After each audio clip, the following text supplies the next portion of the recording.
Okay, excellent. So I think Kristen is going to get us started with a brief introduction. Yeah. So, good afternoon, everyone. Thank you for joining us. We are putting on a presentation for you today on creating a LinkedIn account and also formatting and working on your CV. My name is Kristen Cousins. I'm an HR recruiter and onboarding coordinator. I'm presenting with Jimena Ugas, who is the talent acquisition and training manager. And, using this technology, first of all, I want to say this is something that I dove into as well to learn and not only prepare today for this presentation, but also to kind of polish up my own profile and learn how to use the technology and things like that. And when you're thinking about LinkedIn and the CV, these two things really do go hand in hand. You'll see that once you start working on your CV and filling those pieces in, they really lend to LinkedIn and that type of format. So it will work back and forth and go hand in hand. And hopefully you will see that the more that you play with the LinkedIn format. Could I get the next slide, please?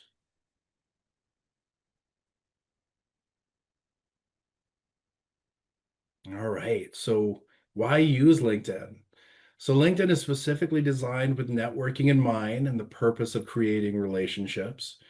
So being able to log on to this format and this medium will get you noticed by recruiters and by your peers. You'll be able to see those things and connect with other people and see their accounts, and recruiters will be able to see it.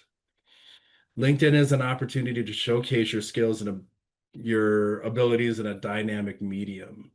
So when you're thinking about your CV, that's something you usually attach to your application. It's something that you are sending in for a job application and to recruiters to look over. But LinkedIn is more dynamic. It is a visual medium and it is presented in a more dynamic way. It's meant to be eye-catching and it's meant to not only showcase your skills, but to have people stop and look at your profile.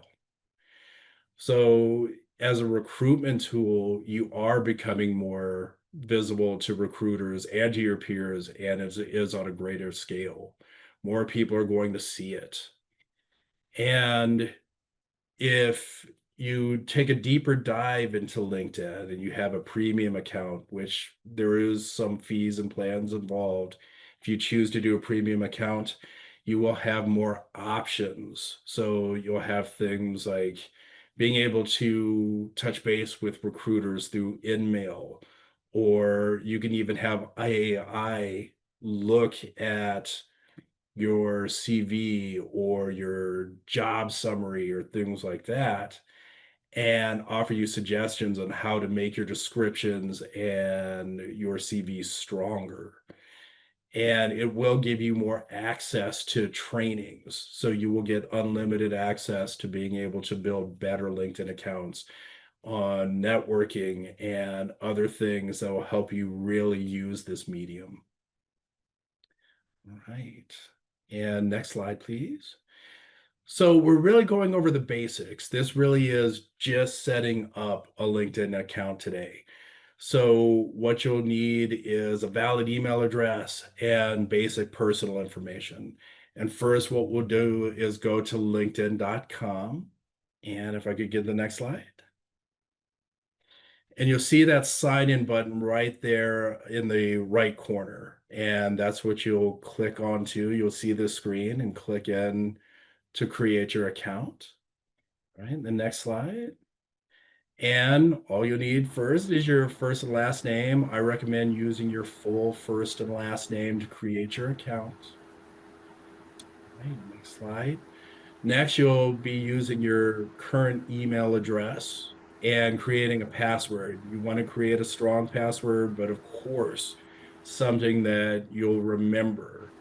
And just yesterday, I was talking to my son, and he was asking me about passwords to his accounts. And it's like, I wouldn't know that, son. So it is something that it is personal. You want to make sure that you know what you're using and be able to log into LinkedIn, and you will probably be doing it in multiple formats. So your computer, your phone, your tablet. So it's always good to know what your password is. Right. And next, you'll just be entering your current location, so where you're currently at. Next slide. And here, what I've noticed with this piece is it actually populates as you go. So with LinkedIn, you are going to start with your most recent job title, and that will be the only thing that you'll see on the screen. Once you populate that, it'll bring on the next piece, which will be the employment type. So whether you're full-time or part-time. Once you populate that, you'll get to your most recent company. You'll be able to fill that in. If there's any students that are looking for things as well, you also have the option to click on whether or not you're a student. And then you'll go ahead and click continue. And at this point is where you'll get your confirmation code. So the email that you use to set up this account is where you'll get that code. It'll take just a few minutes to get it, but once it does, you'll enter into your confirm your email. You'll do agree and join. Okay. And this is where you'll have access to kind of the bare bones of what LinkedIn is. And today we're just going to look at three pieces to get started. So the first part will be your profile picture. The next will be the banner that's kind of behind your profile picture. And finally, it'll be your tagline, which is be located right under your name. So first, let's take a look at the profile picture. In general, you want this to be something professional. So a selfie is fine. Actually, you can see this. That's what I kind of used for my headshot. It was just a good picture. It was clear. I was engaged, and that's what you want to see. You want it to be recognizable, so you want it to look like you. You want to be the only one in the photo, so it shouldn't be with you and friends. In general, it's gonna want to take up most of that bubble, and your background can be something like I have a little gradient in my background there, but you might want to have just the solid background. Okay. Next, the banner is the piece that's right behind your photo. And this is something that's very generic. When you see it for the first time, it is going to be something that really doesn't have anything in it. As a visual medium, you do want to use something that's kind of eye-catching, and it is a place to personalize what you have. So the banner, when you start, you can change from the generic banner, and you have a small library of about 12 different images that you can go ahead and put in place. This will be leaps and bounds better than the generic banner that's on there. So even if you're not interested in doing too much to the banner, I do recommend just going into that library and pick something that kind of speaks to you and will be past that generic banner. What I actually use to create mine is a website called Canva, and I do have a link to this in the slides. And Canva is a wonderful resource. It is free. You go in and it is just creating an account, just like we're kind of doing here with LinkedIn. And you have access to hundreds of different types of banners that Canva will let you customize, put in your name, put in your title, kind of change even some of the background features in it. Some of the banners that I saw would have things in it like your initials. So you could actually change your initials on the banner and really personalize it, put some of your contact information in it and things like that. It's very, very easy to do. I included a YouTube link to it, which is about 3 minutes long. And the person there just leads you right through it. There's really no complication to it. I have a little folder on my desktop that I keep for photos and things like that, and that's where I save my banners. So I'll be able just to grab it and know exactly where I'm going when I'm ready to upload it. Okay. And right under your banner, once you have that set up, something called a tagline. And your tagline in general can be what your current job title is, or let's see what else. It's like your most recent working title or your job title. But what's recommended for this is to actually kind of use keywords or other things that will make this more eye-catching as well. So if you have a job title that is something simple like research scientist, you might want to add things like data analytics or software development. Use these keywords that recruiters are going to be searching for, and they'll be right there in your tagline. This is something that is going to speak more to your expertise and your skills, and not just the job that you worked or maybe the title that you had, but it really is going to fill in the blanks of what your skill set is. And here, a lot of these resources I just found right here at CU. So we have a LinkedIn page that is through our training account through the CU portal. So a lot of the resources that I use today are just right through these links. And also, even though I don't have a slide in there that shows it, what if you are connected to CU through your LinkedIn, there actually will be a little training button that will be at the top of your profile. Once you click on that training button, it will bring you into the LinkedIn page where you can see all of these things. And again, kind of relating back to that premium kind of thing that you can add to your LinkedIn account, you will have access to trainings that go more in depth on how to build your profile, how to add things to it, how to deal with your banner and with your photos, and then everything else of filling in your LinkedIn account. And on that note, I will hand it over to Jimena. Thank you. Yes, actually, I wanted to go back to the prior slide, Lucia, just to highlight a few of the resources that Kristen has compiled. I wanted to highlight two of these resources. So the top three resources are more about job search, and they have a specific snip of 2, 3, 4, 5 minutes that talks about the LinkedIn profile as something every single person who's looking for a job should have. And so that's the content on LinkedIn on the first three links is really minimal. The presentation is about job search in general. I wanted to highlight the bottom two of these trainings. So the second from the bottom is optimizing your LinkedIn profile for recruiters.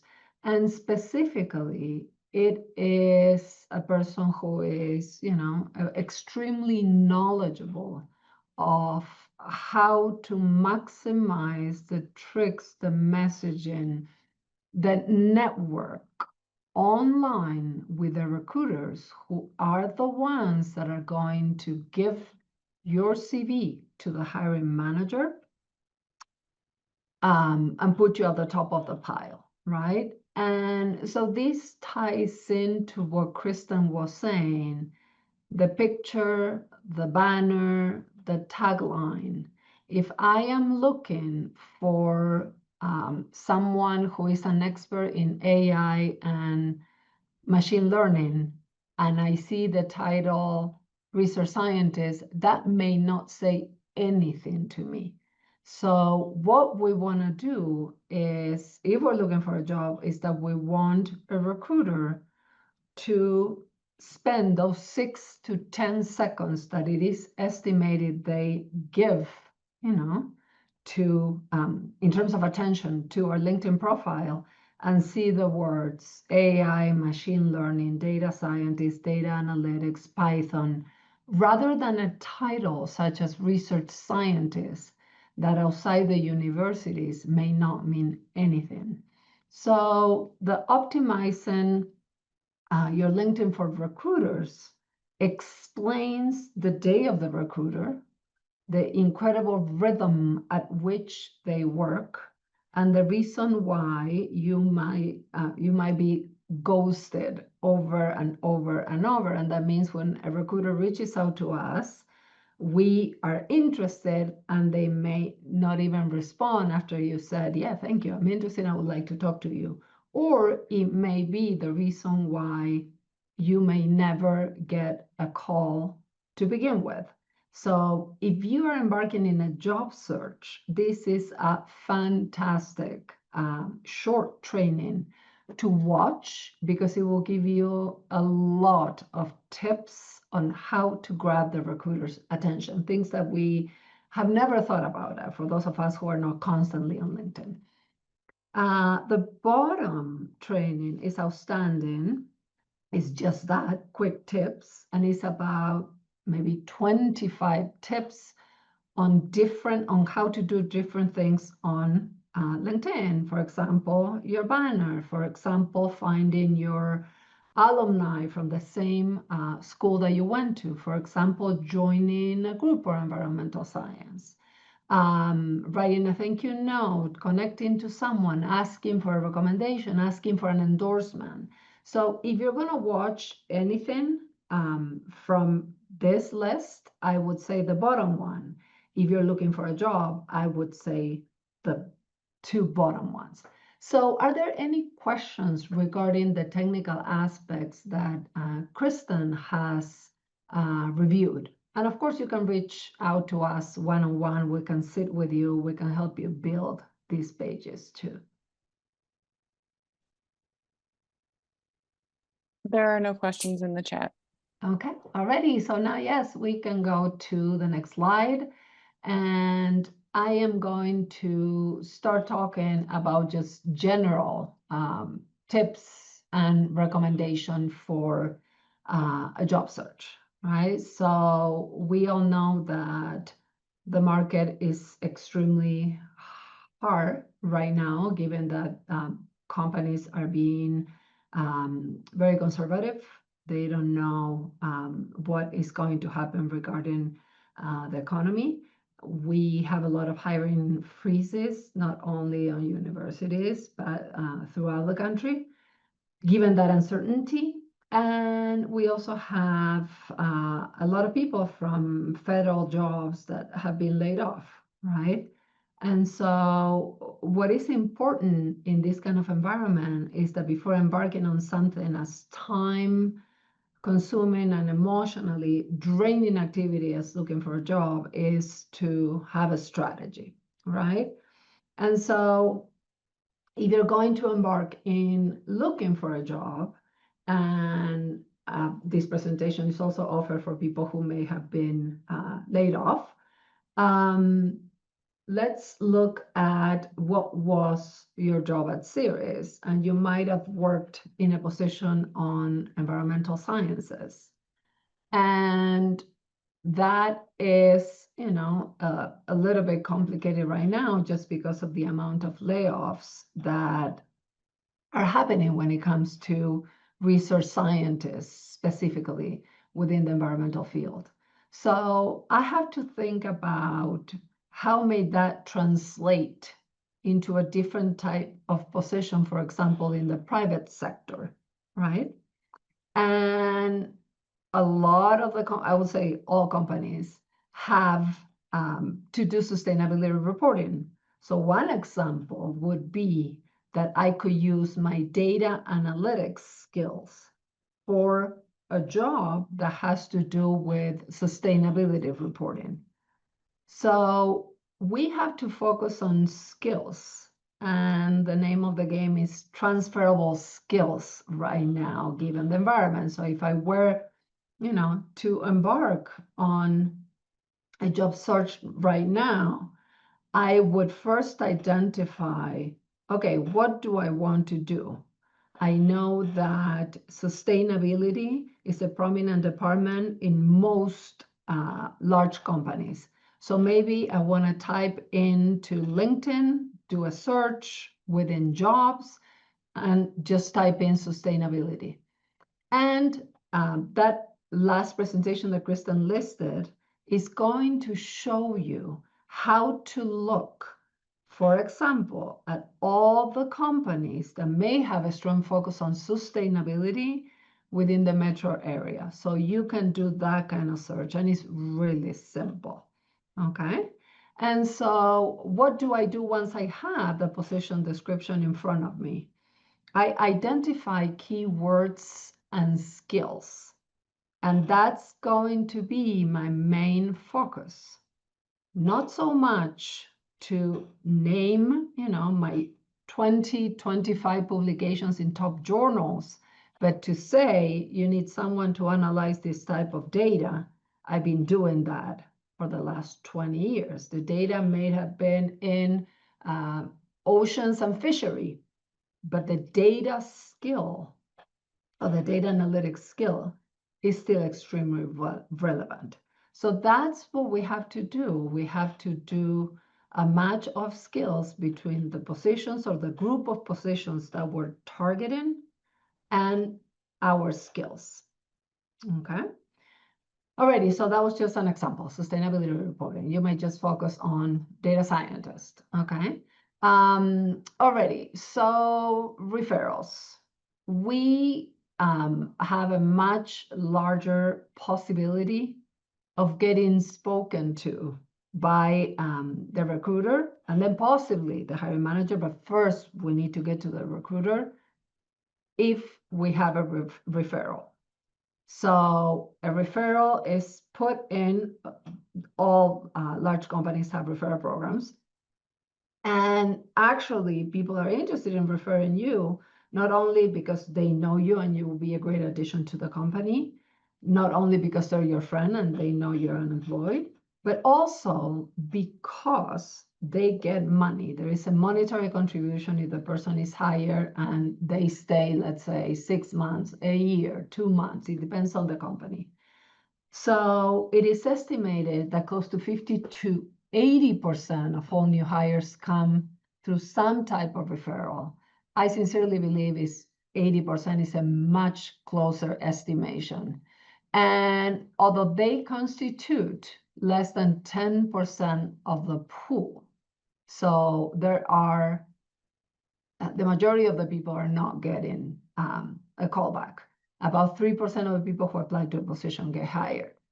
And so this is very important, and we're going to talk a little bit more about those referrals and how do you get a referral when we talk about networking.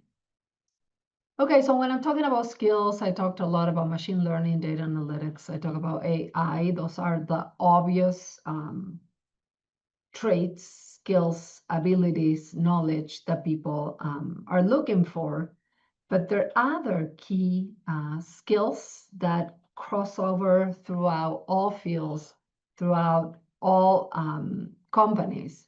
And those are strong communication, critical thinking, problem solving, data analytics, project management, leadership and mentorship, and of course, AI literacy.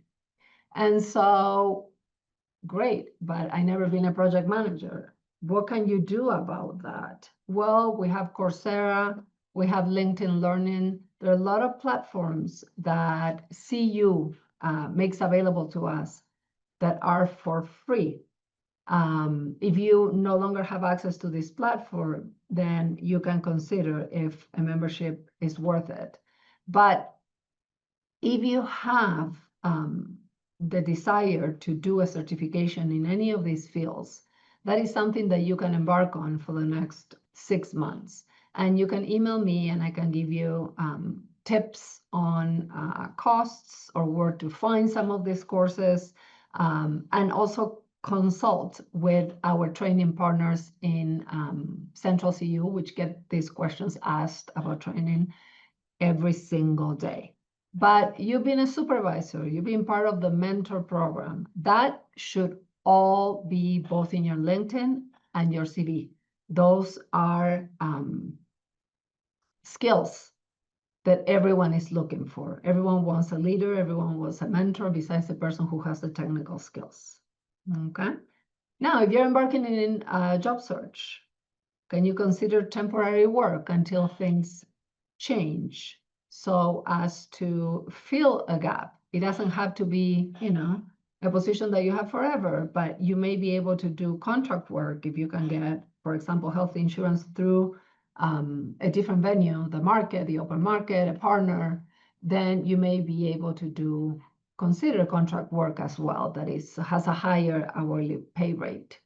Now, a lot of us have a family and do not have the ability or the desire to move, but can you consider relocation? Because that opens, the possibilities, that multiplies the possibilities, of course, right? On the other hand, when you're considering positions which are fully remote, a lot of the times, the number of applicants, and you can see the number of applicants for every single position, if you get a subscription through LinkedIn Learning, which is about $42 a month, then you can see the amount of people who have applied to a job.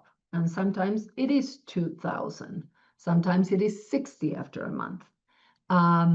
What I found is that when you're creating the profile, as Kristen was explaining, you will put your area of residence, or the area where you work.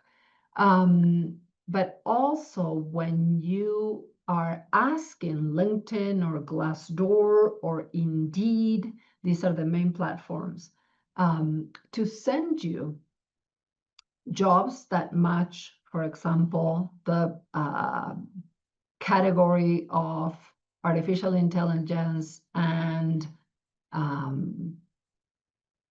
Denver. So when you get these jobs sent to you, you can ask them to also prioritize a specific location. In other words, you may live in Boulder and be looking for positions in Chicago. And all of this is explained again in that last training that Kristen suggested. How do you set up a job notification so that you never miss one? Because yes, you want to apply early. A recruiter may be looking through piles of them. They're going to give you about 10 seconds in your profile. If you didn't catch their eye, they're going to go to the next person. But once they have enough people, as in 10 to 15 to 20, to send to the hiring manager, they're going to stop looking. So you do want to set up notifications, and you want to get notifications for jobs early. Okay. And like Kristen said, if you have a LinkedIn Premium account, it costs about $42 a month. When you look at a job description, it would tell you, based on your profile, you are a low match, you're a medium match, you're a high match. And it will tell you that 300 people apply, 20% have a PhD, 50% are at the director level, give you a lot of information about your competitors. And again, it will ask you, do you want me to write a cover letter based on your information and the job description? So do you have to have LinkedIn Premium and pay LinkedIn Premium to do this? No. You can feed all of the materials into Copilot. You can feed a job description. You can feed your CV and say, write me a cover letter. You can feed them your CV to any of these AI platforms and say, improve my CV in consideration of this position description. So if you haven't played with AI yet, this is the moment to do it, whether you're looking for a job or not, but you can absolutely increase your efficiency. So platforms like Copilot, Gemini from Google, any of this AI platform, ChatGPT, can elevate the strategy that you are utilizing for looking for a job, if you're looking for a job, really for anything. But we're thinking about writing cover letters, writing CVs, making sure that there is a word match, there is a compatibility between the job description you're seeing, your LinkedIn profile, your CV, okay, and the cover letter, the LinkedIn, the CV, and the job description, those 4 elements. So you don't have to ask the AI platforms to write a position, a cover letter for you, nor your CV, but you should absolutely fit it to them and make sure they pick up on grammatical mistakes, they make things stronger for you. So for that, what we want to learn is prompting, and that means prompting the AI to do something for you. And if you go to LinkedIn Learning, again, our platform completely for free for CU employees, and you put into LinkedIn Learning AI prompting, you will see a lot of resources that will take you a few minutes to watch and to learn about. And I'm recommending one which I thought it was outstanding, and it's in the next slide. Yeah, and you can use AI platforms as interview coaches. Let's say that you want to, or you are having a first conversation with a recruiter about a position. So what you can do is you can insert into the Copilot a copy of the position description, or you can say, I'm having a first interview with Google for an onboarding position. What are questions that they may ask me? And so the artificial intelligence platform is going to generate questions for you. And when you give your answer, it's going to evaluate your answer to that question. And it's going to tell you, this is what you could have done better. This is what I think you did really well. So we also have the opportunity of using AI as a job coach, as a career coach. Okay. Alrighty. So again, like Kristen said, that LinkedIn and the CV should be a match.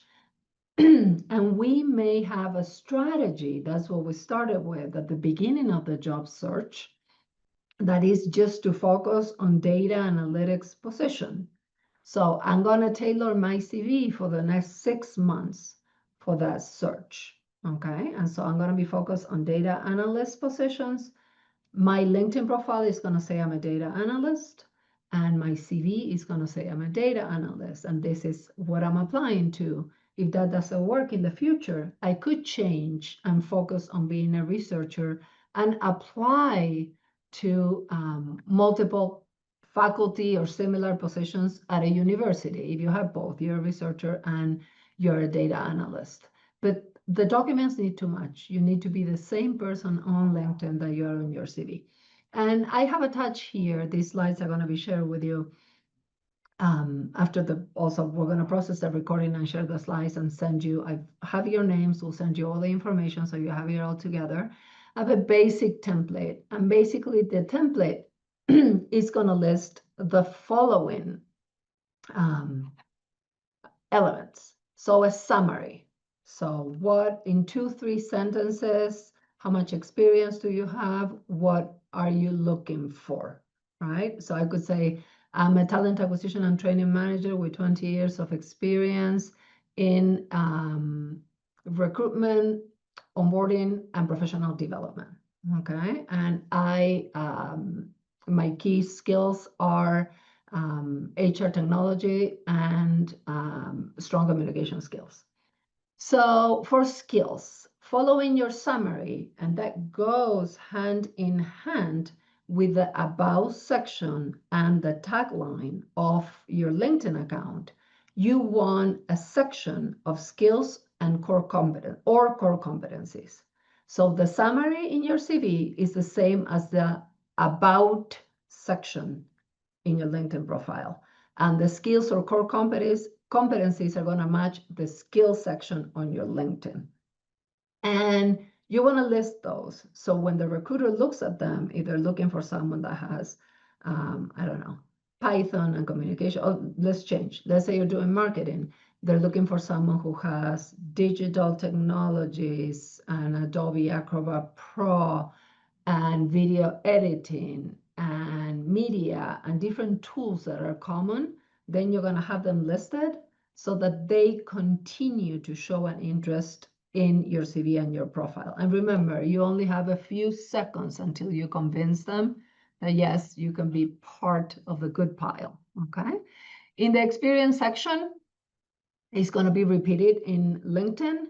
You want to include your, and this is all going to be in the basic template of the CV. You want to include the name of the company, the city where the company was, your title, and when to when you worked at that company. And use strong action verbs. So don't just say, I manage the talent acquisition function, but say I created a talent acquisition program under which we hire 120 employees per year, or top researchers globally during the year. So use that why method of how impact. Use strong action verbs to put emphasis in what you achieve, and use metrics as numbers. And numbers, the more, the better. If you have any career breaks, we all take care of our family. Maybe you went away for, because you wanted to travel the world for a year, or you helped a sick parent, or you were unemployed. But focus on that, focusing on listing that experience to make sure people don't have to wonder, and just list what you did and were there, any experience or any skills gained in that break, right? Traveling the world, you can mention an incredible experience and growth if you list that experience, if you're lucky to have had it. For experience prior to 2010, only listed if it's extremely relevant. We want to avoid ageism, so we want to focus on the last 15 years. If it's extremely relevant, yes, list it. This is all a little bit of personal preference. But the recommendation is that after the last 15 years, you include additional experience, and just do your title, your company, when you worked here, and just list 1, 2, 3 duties. So be a little bit more succinct for the experience that is not as recent. In education, if you don't want to include the college, you're not going to list high school, but if you don't want to list your college graduation year, you don't have to, okay? That's if that's a preference. And in Colorado, they cannot ask you to do it by law. Okay, if, like I was saying before, if you're focusing on just private sector positions in a company, someone at the company, that research is not really something that is going to be appreciated, then decrease the section on presentations, on conference attendance, on papers you published, or eliminate it, okay? Sometimes we think it's going to be too impressive, or that some people are going to be intimidated. So if it doesn't belong there, don't put it. And this is key. The extension should be 1 to 2 pages. Unless you're applying to a faculty tenure track position, or a position where your publications are extremely relevant, you don't want a CV to be longer than 2 pages. And this is the Promise recommended course on giving instructions to ChatGPT, because applying for a job can be a really time-consuming job. And this is a course, again, on LinkedIn Learning for free, on how job seekers can use artificial intelligence to be extremely efficient in their search. okay, and how to give good prompts. And so if you do not watch that for searching for a job because you're not there and you have no interest in doing that, you can still watch the video or 5 minutes of the video, and it will help you understand, if you're not there yet, how to use artificial intelligence for efficiency. Okay, and the last slide. Great, networking. So what is networking? Networking, you need LinkedIn to do networking. Again, if you're looking for a job, you have to be on LinkedIn. You cannot not be there. And you can come sit in my office and we can create your account together. That's completely fine. Kristen can help you, of course. Alrighty, so if I'm not working, why am I doing it? Right? I can do networking just to advance in the profession, to be connected with the people who are doing the most important work in my field. I can do networking to see what's going on, or in this case, I'm going to do networking to find employment. Okay. And why do you want to do networking to find employment? Because you want to have these different connections out there that can put your name forward when a position opens up at their firm, okay? So first of all, you have to make sure that you keep your profile updated and in line with the industry current trends. So all of us need to mention AI. It doesn't matter how much we use it, but we should include and show the way in which we use it. We need to mention it. We all need to tell the future employer that we know AI is everywhere, and we have research how it applies to our field. And that might be all you do. You may be a data scientist and you do AI and machine learning all day long, okay? But we need to, if we're going to be part of the conversation, we need to know what's going on in the field and understand sector specifics demands. So right now, an area may not be hiring, but another area like finance may be super hot, right? With all the tariffs. Immigration law may be super hot right now because of what's going on in the country.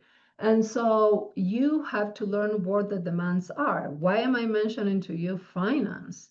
Well, you can be, again, a person who does data analysis within a financial firm, because what they're looking for is, I don't know, data visualization and analytics. And those skills, if you have them, are going to be transferable to all industries. Okay. Great. So when you're networking, you cannot be selfish. You cannot be focused only on you. Like, if I know that someone is going to benefit from a connection, go ahead, make that connection. If you met someone and then you read an article that at a conference and you read an article that has to do with their field, go ahead and send a follow-up note and say, I was thinking of you when I read this article based on the conversation that we had in this conference. And go ahead and think about the others, because people will return the favor. And when we're going back to their referrals and the need for a referral to have a better chance that someone will take a look at your CV, think about where you went to college. Think about all the jobs that you have had. What are your colleagues doing today? It may or may not be related to your current field, but it's good to keep up with people and to keep those connections. Now, let's say that I'm going to put myself in the position that I'm actually desperately looking for a job. And what I would do is I would look at people in different companies of interest, and I would do it locally because I don't like remote work. I would look at people who have talent acquisition, training positions in companies where I would like to work. And I will reach out directly to them. And you can do this networking starting by saying, hey, I've been following,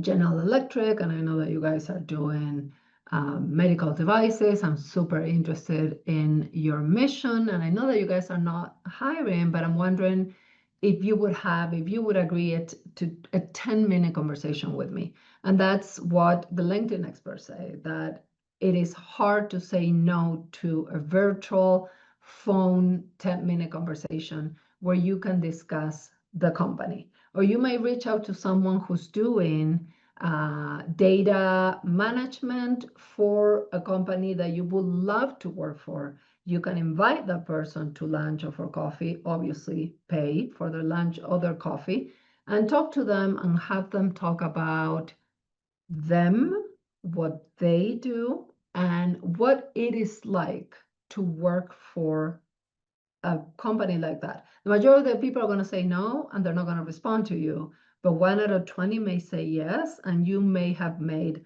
a connection.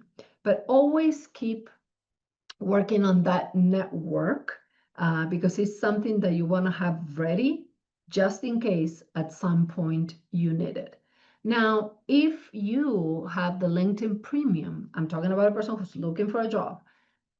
If you have the LinkedIn Premium, you have the ability to connect to the recruiter and explain the skills that you have and why you will be good for the role.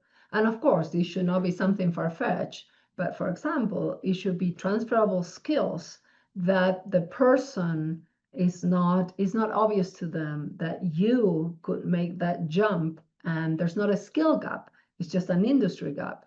But you are qualified for that position because the job of the recruiter, it is to find 10, 20 people. And a lot of them get paid or bonuses depending on finding those people. So if you are a match for the job, you have LinkedIn Premium, the recruiter has shared the information, that is an opportunity for you to reach out to them. And some of them will not reply at all. So the worst thing that you can do when doing a job search is to take things personally. They're not, okay? And so you are great, you're worth it. You have to be very patient when you're looking for a job, but just keep at it one day at a time, okay? Alrighty, and I think that is it. Yes. Next, yeah. And we did get you some helpful links here. A lot of these are from CU Career Services. Now, to have full access to CU Career Services, you would have to be a current student or you'd have to be alumni. But they do have a lot of helpful resources on their website, including templates on building resumes, building cover letters, and things like that. What I really like about it is they give several examples. So if you're doing something with technical skills, or if you're doing something with a business background, they have several templates in there that will help you kind of build your resume. And also with the final LinkedIn profile link, this is on the About You summary. And the About You summary really can be a place where you showcase your skills and expertise and a lot about yourself. And some of the examples on this LinkedIn page are really dynamic. So not only does it give you a lot of good examples of what people have done to kind of build out their summary piece, but also in ways at the end that you can also make your summary more dynamic. And a lot of these things here are really, really interesting to read. And I think they will help you with building your LinkedIn profile. And of course, on our last slide, don't forget about us. We are here to help you anytime that you need. You can reach out to me, you can reach out to Jimena or anybody on the HR team. We're always happy to help answer your questions or kind of help you through LinkedIn or build your CV.